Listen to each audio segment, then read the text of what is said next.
xem này, chị xem. Ăn mặc thì luộm thuộm mà có tuổi rồi chứ. Làm sao mà xứng với anh Hướng được. Bảo yêu anh Hướng 6-7 năm ấy. Thế tình cảm của cô với anh Hướng lâu như thế, tại sao anh Hướng lại không yêu cô, anh Hướng lại chạy vào yêu tôi là như nào? Bây giờ cô suy nghĩ lại bản thân cô đi.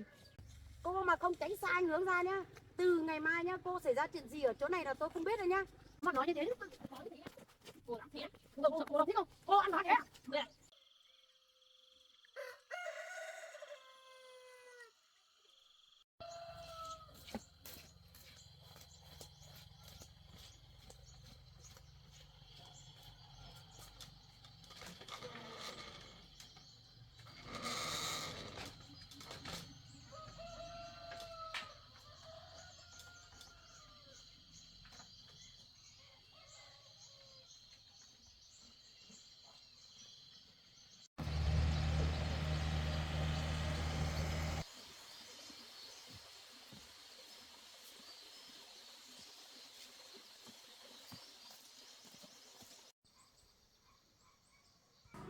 Tụi mình là xem nhạc đi.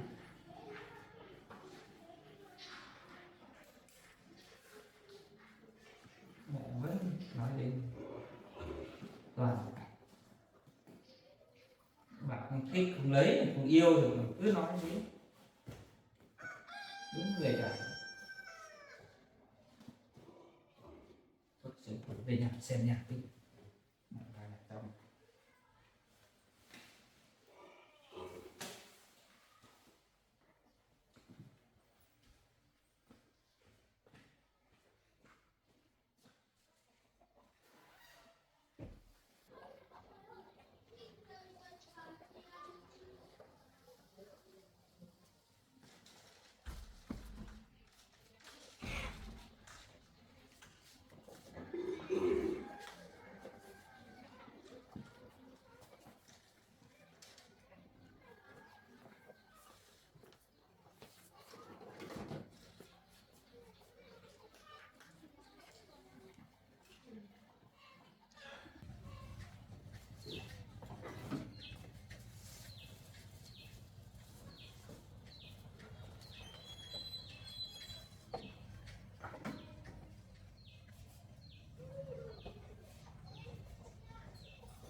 Bố ở đâu anh?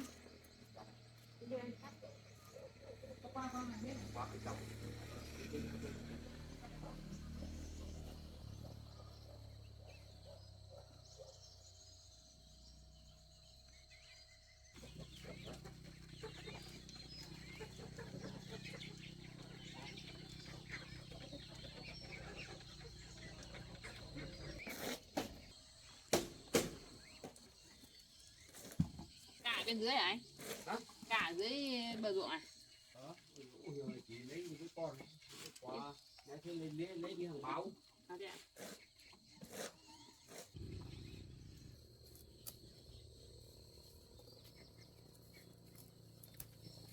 Bầu to thế, đẹp rồi đấy.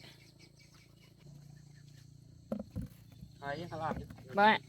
Vâng, em tự cắt.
ba về một con cân.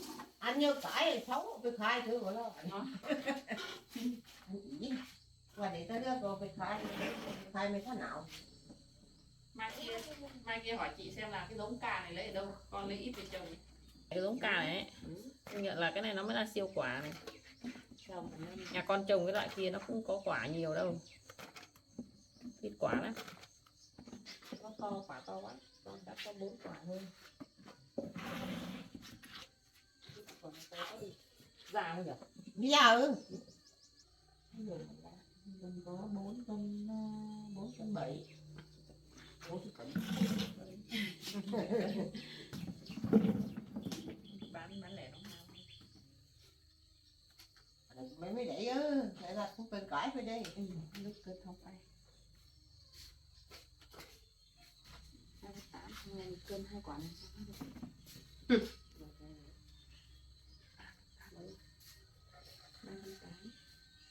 3,8 đến 2,5 cân.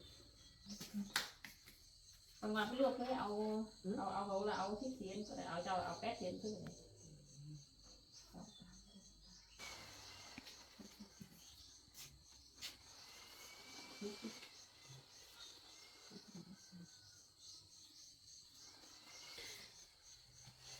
Bái lúc cái một cái bên nó cái lúc bên nó này.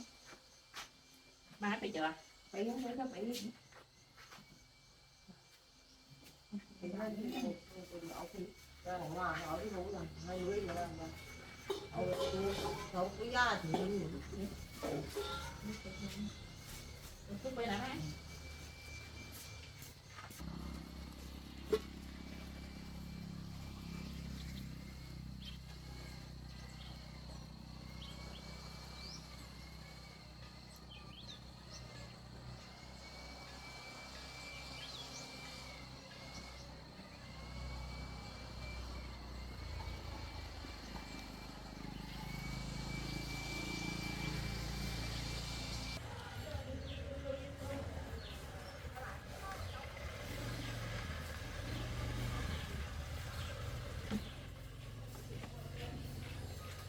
ai để tôn đây nhà mình nhỉ?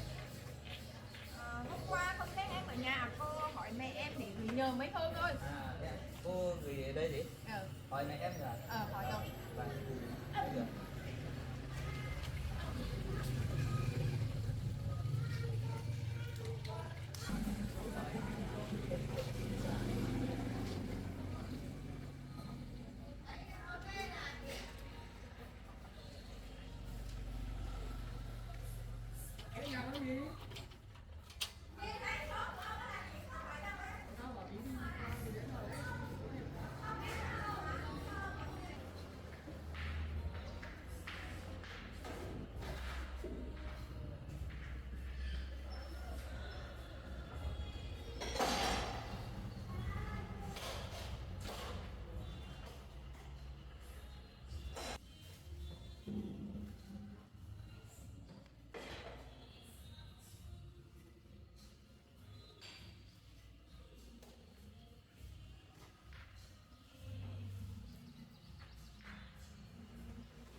thương mẹ lắm mà nhưng làm được nên con phải đi xa nhà thời gian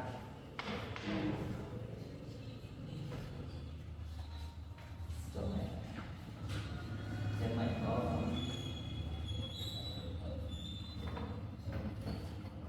nghe con để con được yêu biết chứ con không phải bố mẹ đi đâu.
như mẹ cấm con giờ em quyết em cưới em biết con cưới em biết về hộ để ở đây cũng làm việc xem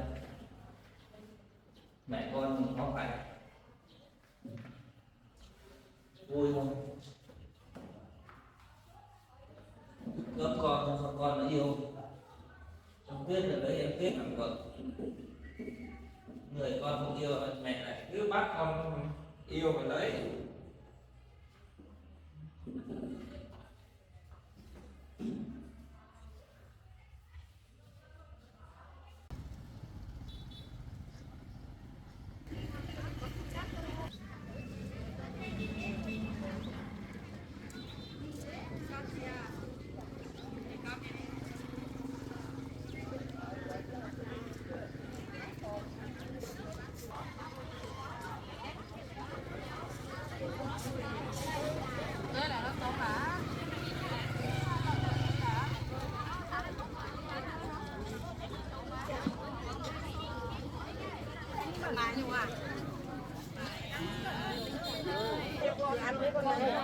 Chiều em ở nhà rồi em đi chờ rồi, chiều nhé, chiều tháng nhé. Thấy là đây không thấy là không tính để thâu thắng nó bà này con ra rồi nào tăng một má chứ làm Tùy tiện đấy.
Chưa xong đau lưng.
Hôm qua anh Hướng bảo về bảo bỏ mình, có người yêu rồi, muốn lấy chị Tuyết. Hôm nay phải về gặp trực tiếp chị Tuyết nói chuyện mới được.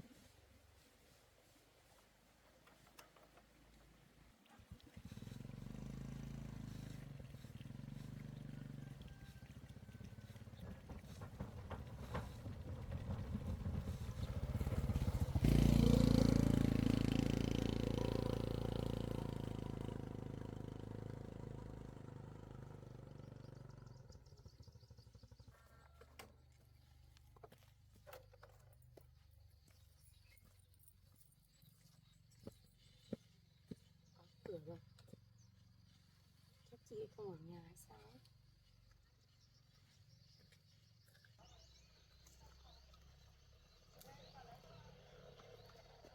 Là chị ấy đi đâu rồi?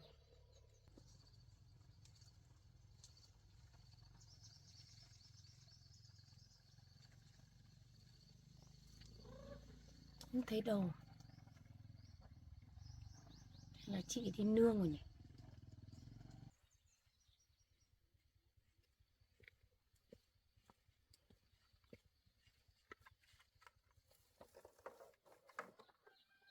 Hôm nay mình đã đến đây rồi, mình phải nhất quyết chờ được chị Tuyết về để nói chuyện mới được. Không cứ như thế này là không ổn. Phải nói rõ ràng với chị đấy. Phải chờ khi nào chị ấy về cơ. Không biết là đi đâu rồi.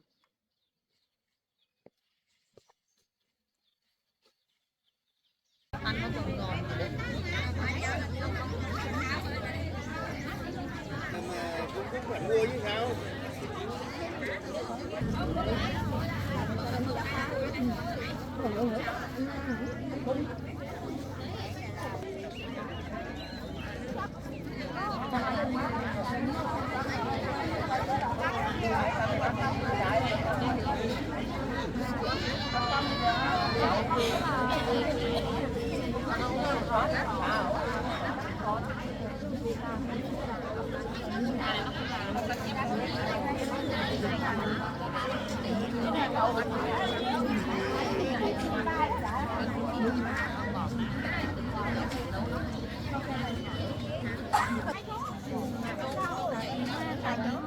Trùng có lắm, cần sâu thôi. Bao nhiêu một cân? 40.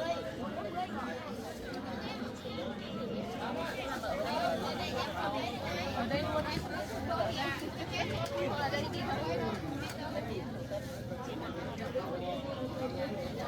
Có vài nhỏ nhỏ trên quả to to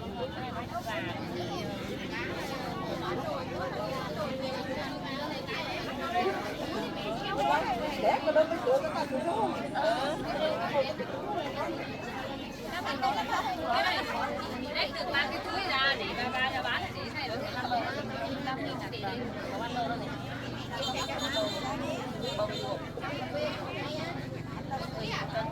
Không có cái để đem ra ngoài, còn lấy đâu thôi. 16.000 bà. Ăn rau xanh nhiều. Năm ngày mở trộn nhiều quá xong cứ lạt đà đi.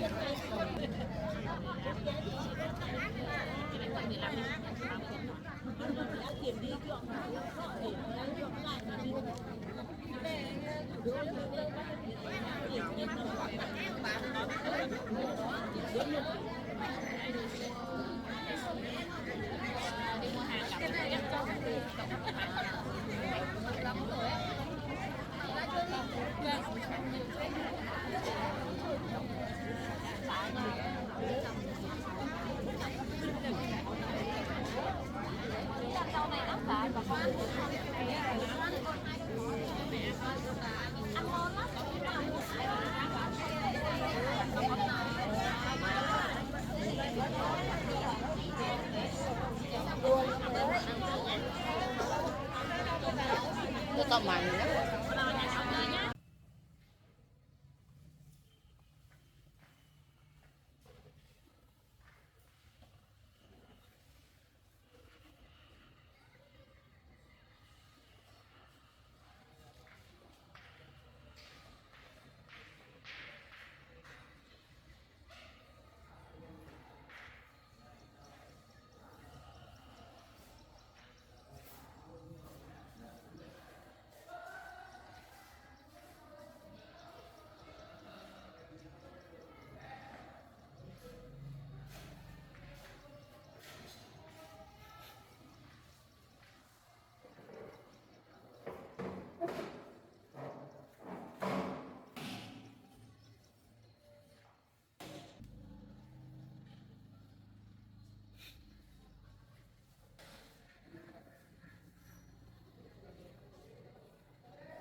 Người ăn trâu à?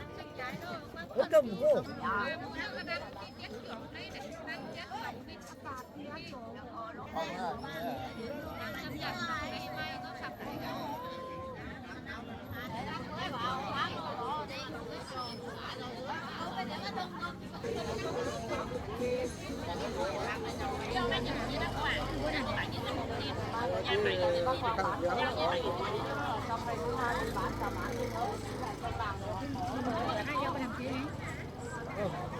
Gì to cũng mới tạo là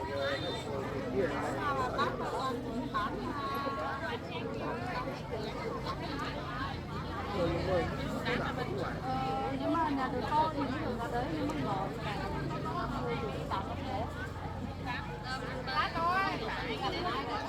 nhỏ có cái gì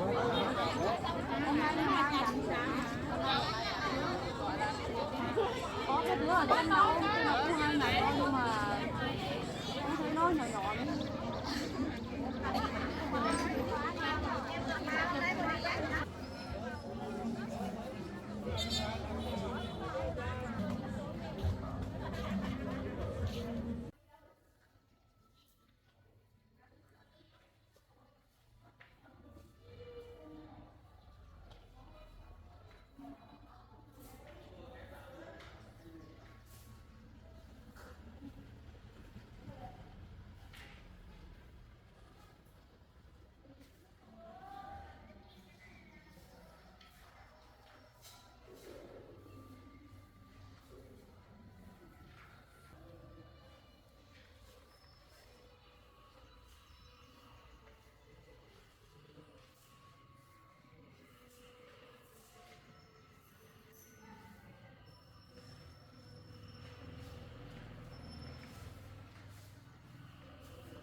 Cái cà này tôi thấy là còn giống bán nhỉ.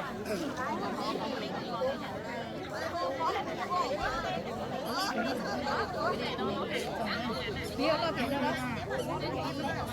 Đấy phải như vậy.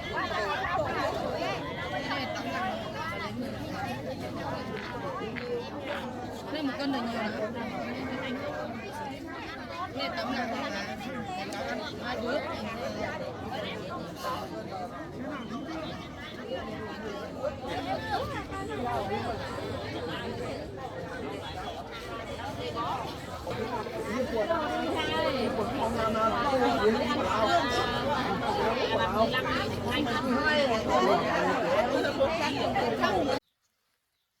Không biết hôm nay chị ấy đi đâu mà chờ mãi không thấy về nhỉ?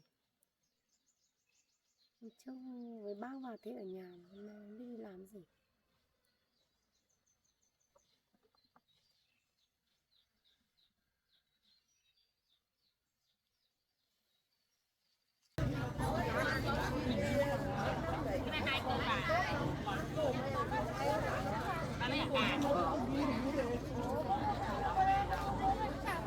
Cả là 50.000 bạc.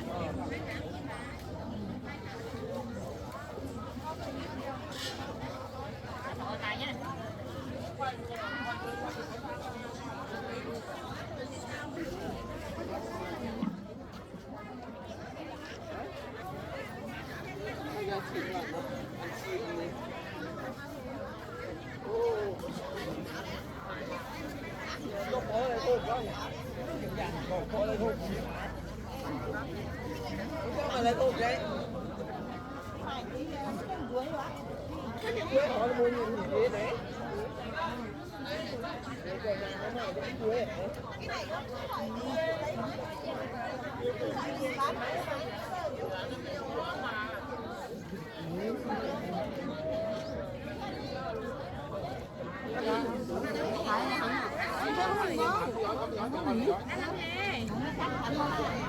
Mình làm phải hết biết bán này.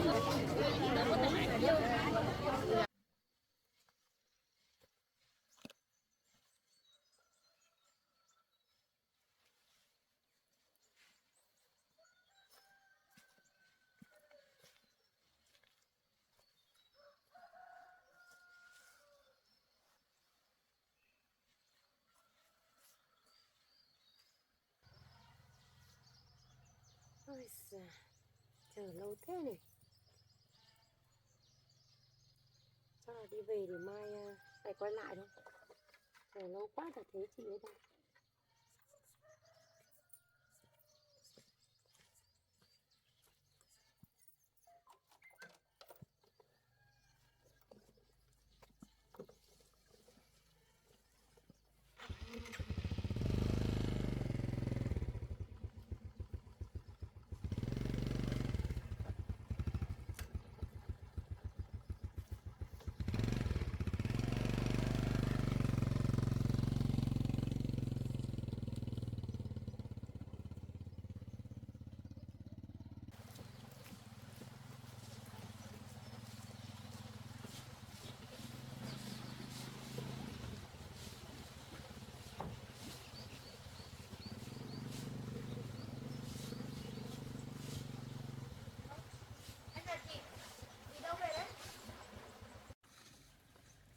Chào chị.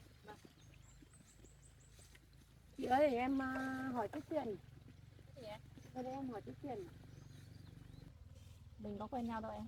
Thế chị không nhận ra em à? Em là người yêu của anh Hướng mà. Người yêu anh Hướng. Vâng. Em nói mà. Hôm trước em cũng được với mẹ anh Hướng vào nhà chị rồi đây.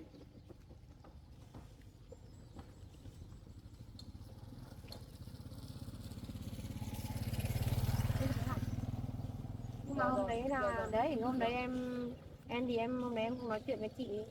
Đấy là mẹ anh Hướng nói chuyện. Bây giờ Vâng. tôi nhận ra cô rồi. Vâng. Đúng là hôm đấy nhìn khác, hôm nay nhìn khác nhỉ. Em vẫn thế thôi. Hôm nay em vào đây gặp chị cũng có một chút chuyện nói với chị như thế này. Thôi bây giờ tôi xin cắt lời cô luôn này. Nếu mà cô là người yêu của anh Hướng ấy thì tốt nhất là giữa cô và tôi chả có chuyện gì để nói. Không, chị đừng nói thế, chị đứng lại để em nói chuyện với chị. Hôm nay là lần đầu tiên em nói chuyện với chị nên là em cũng rất mong là chị có thể nói chuyện với em một cách dễ dàng nhất, để em nói chuyện với chị một lần duy nhất để xem tình hình như thế nào, chứ dạo này em thấy anh Hướng nhà em đi suốt mà không ở nhà đâu, còn đi tìm chỗ trọ nữa, nên là việc này em rất là bức xúc. Mà trước đây thì anh ấy không bao giờ làm như thế. Tôi xin nói cô này. Còn cái chuyện giữa cô và anh Hướng ấy thì cô cứ nói chuyện với anh Hướng đi. Còn cô với tôi chả liên quan gì đâu. Cho nên là tôi với cô chả có chuyện gì để nói cả, tôi đi về đây. Cô đi về đi. Tôi chả có gì để nói cô. Riêng chị nhá, hôm nay chị mà không nói chuyện rõ ràng với em là chị không xong đâu. Tôi với cô có gì để nói? Không có gì để nói, chị cứ về đây nói chuyện với em xem. Tôi chả có gì để Nếu nói. chị không nói chuyện với em là không xong, ngày mai em lại vào, mà em vào em còn làm cách khác đây, chứ em không nói chuyện nhẹ nhàng với chị đâu. Thế chị có muốn nghe chuyện tình cảm của anh Hướng không? Tôi chả muốn nghe gì cả. Tôi với anh Hướng hiện tại là chúng tôi đang yêu nhau rất là tha thiết, cho nên là xin cô đừng có vào đây lắm cho. Chị không bao giờ hiểu được anh Hướng. Nếu mà chị không nghe sau này chị chỉ có hối hận thôi. Vì chị mới gặp anh Hướng có 1-2 tháng nay, làm gì mà chị bảo là yêu đương thắm thiết. Còn tôi ở với ông Hướng, nhà tôi là làm cùng cơ quan. Với anh Hướng yêu nhau hàng 6-7 năm nay rồi, mà chị mới quen có 1-2 tháng mà chị bảo là yêu nhau thắm thiết là thế nào. Chị Bây giờ cô có gì cô nói luôn. Chị cứ nghe tôi nói nhé. Riêng tôi với anh Hướng nhé, ở cơ quan thì chúng tôi ở cơ quan làm việc với nhau. Anh ấy cần gì gọi tôi lấy cho luôn. Mà tôi cũng thế, anh ấy đi đâu gọi tôi đi cùng. Chẳng qua là có lúc nào ấy anh ấy đi làm ấy, anh đi làm vào thôn này anh mới quen chị thôi. Chứ còn ở ngoài kia anh có biết đâu. Tôi cũng không biết là quen chị ở đây. Hôm trước thấy mẹ của anh Hướng nói thế thì tôi mới vào đây xem. Mà anh Hướng ở ngoài kia với tôi thân thiết lắm. Có phải như chị nói vào đây yêu đương thắm thiết với chị đâu. Mà ở ngoài kia đi ăn cơm tôi cứ đi cùng nhau, đi uống nước anh ấy đi đâu đều gọi. Có phải là xa cách gì đâu mà bảo chị lại bảo là yêu đương thắm thiết với chị. Hay là vào đây chị lại cho bùa mê thuốc lũ gì cho anh Hướng, mà để anh Hướng lại bảo yêu chị. Trong khi đấy anh Hướng với em là yêu nhau lâu rồi, mà hai bên gia đình biết nhau rồi. Lúc nào cũng đi nấu cơm, em thì hay đi nấu cơm nhà anh ấy ăn cơm. Hộ mẹ anh ấy làm việc và anh ấy cũng hay đến nhà em nấu cơm, ăn cơm. Thế mà chị lại bảo như thế. Chị có hiểu về anh Hướng chút nào không? Hay là cứ thấy anh ấy vào đây thấy anh ấy đẹp trai, bảnh bao là chị thích, là chị thích anh đấy. Đấy, chị xem này, chị xem. Ăn mặc thì luộm thuộm, mà có tuổi rồi chứ. Làm sao mà xứng với anh Hướng được. Như thế mà cũng đòi yêu cán bộ à? Chị đừng có nói thắm thiết tình tứ với em làm gì. Có tuổi xong lại còn vô sinh nữa. Anh Hướng thì chưa có gia đình, mà chị thì bỏ một đời chồng rồi. Thế mà cũng đòi đi yêu anh Hướng. Mà anh Hướng thì đẹp trai nữa. Chị nhìn lại mình đi. Thế mà cũng đòi. Tôi nói thật với cô ấy, tôi với cô chả có gì liên quan để nói cả. Cô là một người có ăn có học mà cô ăn nói như thế à? Tôi với cô ấy, kể cả vô sinh hay là một đời chồng qua một đời chồng, tôi với cô chả liên quan gì đâu. Cho nên là tôi mời cô đi về, đừng có nói chuyện nhiều với tôi. Nếu mà cô còn ở đây là mày nhiễu tôi ấy, tôi sẽ gọi cảnh sát xuống, lúc đấy cô mất mặt đấy. Tôi là người dân, tôi chả cần gì đâu. Chính là cô ấy, cô mới là một người có ăn có học ra xã hội làm việc như thế mà cô không biết xấu hổ, cô vào đây để nhiễu tôi ấy. Tốt nhất cô đi về đi, đừng có nói chuyện với tôi nói thật với cô ấy, tôi dám chỉ mặt cô ấy, tôi chả sợ gì đâu. Riêng chị ấy, em nói với chị lúc đấy chị bảo em là có ăn có học, nhưng mà đấy tôi có ăn có học, tôi có vào đây đâu mà tôi cũng chẳng đi cướp người yêu của người khác như chị. Thế bây giờ chị ở đây chị thấy người yêu của tôi vào đây đo đạc đất đai một tí, quen biết chị giữ ở đây không cho về, xong bây giờ lại còn người yêu tôi còn đi tìm nhà trọ ở gần đây, là chị xúi giục phải không? Nên là hôm qua tôi thấy người yêu tôi về nhà, về đến nhà tôi là nói chuyện là với cả mẹ tôi nữa, là đòi bỏ tôi đấy. Nên là tôi cái này tôi không tha cho chị đâu, nếu mà chị không không làm cẩn thận là chị cũng không sống yên ổn đâu. Chị đừng có nói với tôi cái thái độ đấy. Còn nếu chị là người tốt đấy, chị cũng phải xem lại mình đi. Chị ở đây nhá, người yêu tôi vào đến đây thì chị cũng phải xem xét và tìm hiểu xem chứ. Biết người ta có người yêu thì đừng có yêu nữa. Chị cứ yêu lao vào làm gì.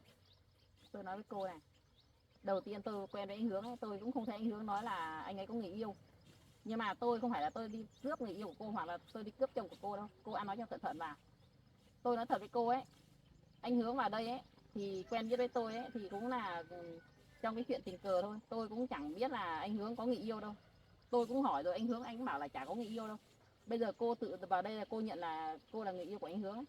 Tôi không bao giờ tin cô đâu, cô đừng có mà nói. Tôi nói với chị nhá, ở cả cái chỗ này, cái xã này chẳng có ai không biết cả. Tôi với anh Hướng yêu nhau 6-7 năm nay rồi, đi đâu cũng có nhau. Có mỗi cái hôm mà vào đây đo đạc đất là tôi không đi cùng. Nên là chắc là đi gặp thấy chị, xong là bằng cách nào đấy chị dụ dỗ anh Hướng hoặc kiểu gì đấy, xong là anh Hướng mới bỏ nhà đi thôi. Là đi tìm chỗ trọ ở gần trên này, ở gần chỗ chị ấy. Nên là bây giờ chị cũng phải xem lại đi, nếu mà chị cứ cái kiểu này là không ổn với tôi đâu. Cô dám làm gì tôi, bây giờ tôi thách cô ấy, tôi cũng chẳng sợ cô đâu. Tôi nói thật, bây giờ nếu mà cô bảo là cô là người yêu của anh Hướng, thế bây giờ cô gọi anh Hướng về đây, ba mặt một lời nói đi. Được rồi, thế thì chị cứ thử xem. Đấy, cô giỏi cô gọi đi, tôi chả sợ cô đâu. Nếu mà cần muốn gặp anh Hướng ấy thì không chỉ riêng tôi với chị gặp mà còn có cả người lớn nữa, tại vì riêng chuyện của tôi với anh Hướng liên quan đến người lớn, không phải chỉ riêng mỗi thanh niên nam nữ với nhau đâu. Vì tôi với anh Hướng là từ trước giờ là hai nhà qua lại là cũng gọi mẹ rồi với con hết rồi. Tôi nói thật với cô nhé, nếu mà cô là người tử tế ấy, thì chắc chắn cô sẽ không đến nhà tôi, bởi vì cô là bảo yêu anh Hướng 6-7 năm ấy. Thế tình cảm của cô với anh Hướng lâu như thế, tại sao anh Hướng lại không yêu cô, anh Hướng lại chạy vào yêu tôi là như nào? Bây giờ cô suy nghĩ lại bản thân cô đi. Bây giờ cô cũng phải xem lại ấy. Cô ấy mới quen mà cô, thứ nhất là cô già, cô không có con. Thế bây giờ anh Hướng còn trẻ, gia đình chưa có. Thế bây giờ cô nhé, cô lấy anh Hướng thì cô giải quyết được cái gì? Cô có đẻ được con cho anh Hướng không? Chị nhá, Tôi không sợ cô đâu. tôi cũng không sợ chị đâu. Hôm nay tôi đến đây là tôi đến để cảnh cáo, nói nhẹ nhàng với chị đấy. Còn lần sau tôi đến đây là tôi không đi một mình đâu. Này, tôi nói chuyện với cô này, nếu mà cô mà người tốt đấy, anh Hướng yêu 6-7 năm rồi thì làm sao anh Hướng lại bỏ vì yêu tôi? Bây giờ Chị tôi đừng có mà nói như thế nhá. Chị đừng có mà nói như thế đấy. nói như thế nhá. Cô dám thế á? Tôi không sợ cô đâu. Thích không? Cô ăn nói thế à? Đây này, Tôi phải cho cô một bài học mới được.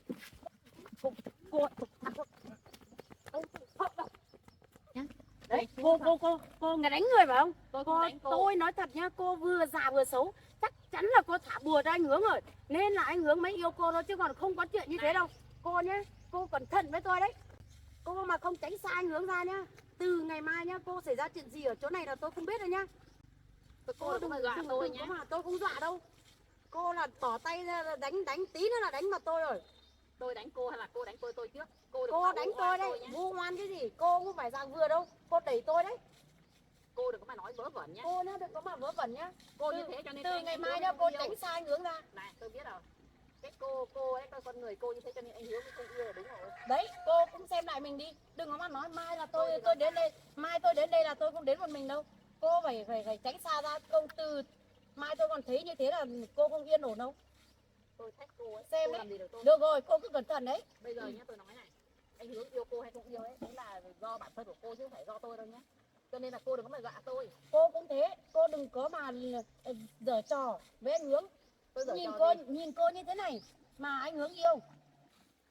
Tôi nói với cô nhá, chắc chắn là cô phải có cái bùa mê thuốc lũ gì mới làm cho anh Hướng u mê như thế, bỏ nhà đi, đối xử với mẹ không nói cho mẹ anh Hướng biết, mà để mẹ anh Hướng suốt ngày đau đầu chóng mặt. Đấy, bất hiếu như thế. Trước đây anh Hướng không bao giờ có tình trạng này. Tôi khẳng định là cô ấy có bùa mê thuốc lũ rồi. Cô ở đây cô có bùa gì phải không? Người ở Cô trong im này cho có tôi. bùa rồi phải không? Cô im cho tôi đi. Cô nhá, Cô cô đừng có cẩn mà thận đánh giá đấy. tôi như thế.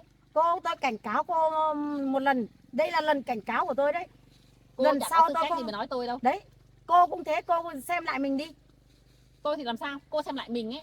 Cô là một người Tôi với anh có Hướng ăn là học người mà yêu, còn nói cô chuyện như mới thế mới à? quen anh Hướng thôi. Có một ngày tôi không đi cùng anh Hướng thôi, anh Hướng quen cô thế mà quen yêu thắm thiết trốn nhà ra đi tìm nhà trọ. Kiểu này thì chỉ có cô bỏ bùa thôi.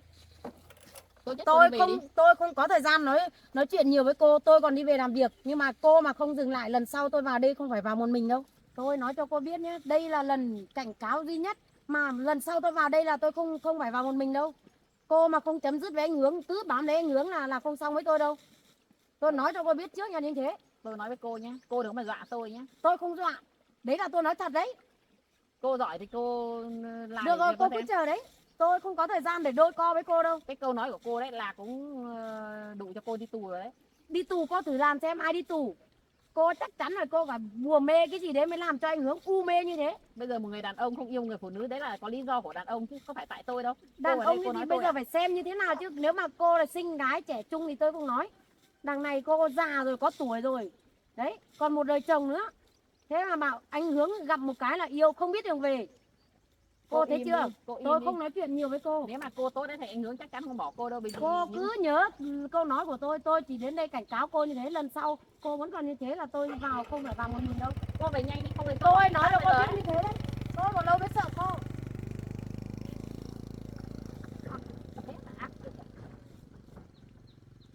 tôi không sợ cô đâu, cứ để yên đấy. Không ngờ là con này nó ác thế không biết nhỉ.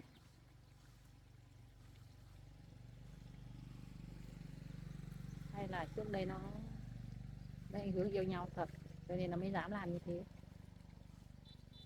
Mà anh Hướng cứ phủ nhận mà là anh Hướng chỉ coi nó là em gái thôi, nhưng mà hôm nay thì nó làm căng thế chắc chắn là nó với anh Hướng yêu nhau thật sự rồi cho nên nó mới dám làm như thế. Nếu mà không yêu thì chắc chắn nó không dám làm như thế đâu.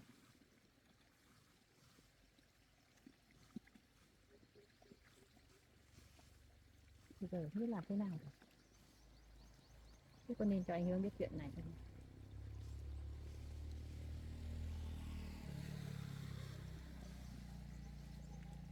Thôi bây giờ mình xem anh Hướng xem là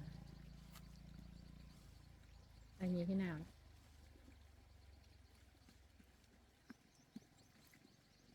Thế bực. Thôi thì về.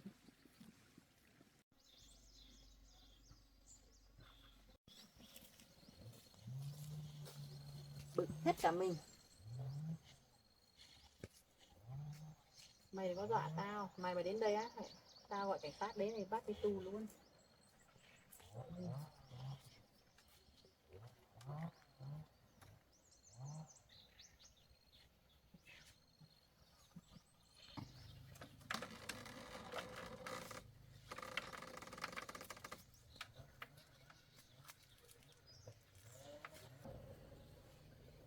Từ giờ trở đi mình phải mạnh mẽ lên mới được.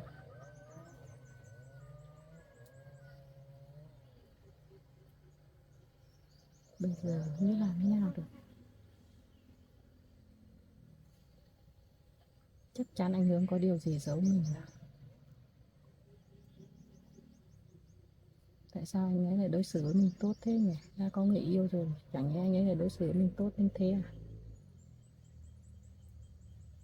Hôm nay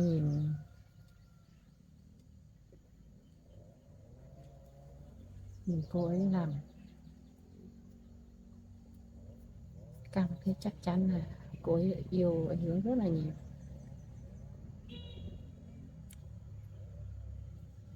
Chẳng nhẽ là mình là người đến sau à?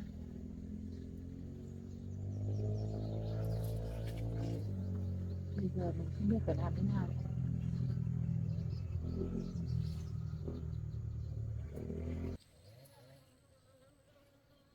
Thì bây giờ do anh Hướng lựa chọn rồi. Bây giờ mình chả biết làm thế nào đâu.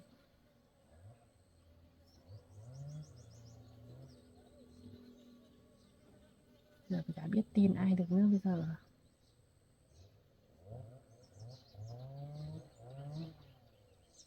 Những lời của ấy nói chắc chắn là nói dối thôi, và anh hướng đến tận nhà chia tay này kia.